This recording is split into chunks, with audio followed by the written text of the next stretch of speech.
Let's talk about a word you've probably been hearing everywhere lately: inflation.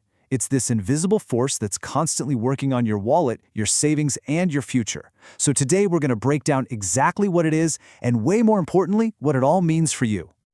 I mean, you know the feeling, right? You're at the grocery store, and the total for the exact same stuff you always buy is just higher. Or you go to fill up your tank, and you just kind of stare at the numbers climbing.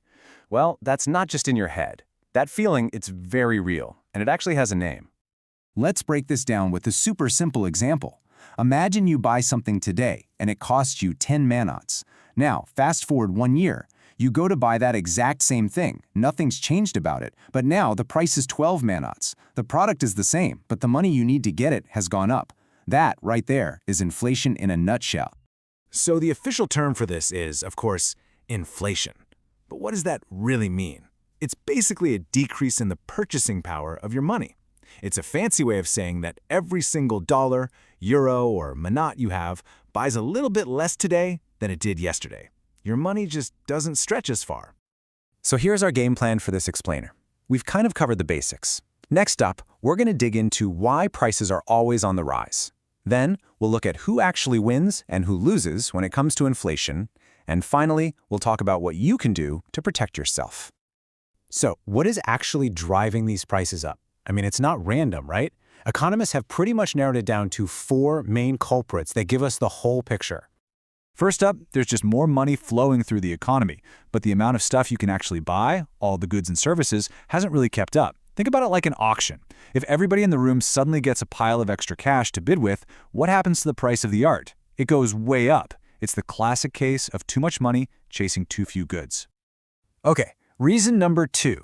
It just gets more expensive to make things. You know, if the cost of raw materials goes up, or the fuel to ship things around gets pricier, or companies have to pay their workers more, well, they often pass those extra costs right along to you, the consumer. That price you see on the shelf has all those higher costs baked into it. The third reason is one you probably remember from school: good old supply and demand. If a ton of people all want to buy the same thing at the same time, whether it's the hot new phone or tickets to that dream vacation, sellers know they can raise the prices, and, well, they usually do. When demand is higher than supply, prices almost always go up. And finally, number 4 has to do with the value of a country's currency itself. If your local currency gets weaker compared to others, like the dollar or the euro, it means it costs more of your money to buy things from other countries. Suddenly, that imported coffee or that new TV costs more, and that pushes up inflation right here at home. Now, it's really important to know that not all inflation is seen as a bad thing. Actually, a little bit of it, what economists might call low inflation, is usually seen as a sign of a healthy, growing economy.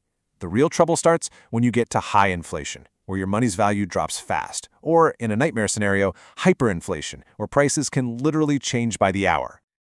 Okay, so we know what causes it, but let's talk about who it affects. See, this thing doesn't hit everyone the same way. For some people, it's a huge financial headache. But for others, believe it or not, there can actually be an upside. Let's look at the two sides of this coin. Over on the left, you've got the people who tend to get hurt.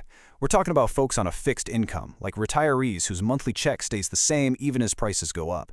And it's bad news for savers too, because that cash you have stashed away is losing its buying power every single day. But on the right, some people can benefit. If you have debt, like a mortgage, you get to pay it back with money that's worth less than when you borrowed it. Pretty neat, huh? And if you own assets like real estate or gold, their value often goes up with inflation, which helps protect your wealth. All right, we've gone through the problem, the causes, and the effects. So now we get to the most important question of all. What can you actually do about it? How do you build a financial shield to protect yourself from all this? So what's the plan? Here's a pretty solid 3-step approach. Step 1, don't just let all your savings sit there in cash. It's like leaving an ice cube out on a hot day. It's just going to shrink. Step 2, look for ways to put that money to work. We're talking about assets that can grow faster than inflation, things that can generate income for you. And step 3, which is honestly the most powerful tool you have, invest in your own financial knowledge. Understanding how this stuff works is your absolute best defense. If you take away just one single idea from all of this, let it be this right here. This quote just nails it. The number printed on the banknote, that 10 or 20 or 100, it doesn't change. But its power, what it can actually get you in the real world, that's what's decreasing over time. So remember, Inflation isn't some freak storm that just comes and goes. It's more like a constant current in the ocean. It's always there. Sometimes it's calm, sometimes it's rough. Understanding it is the first step. But the real question is, what's your next step going to be? Are you prepared to face it?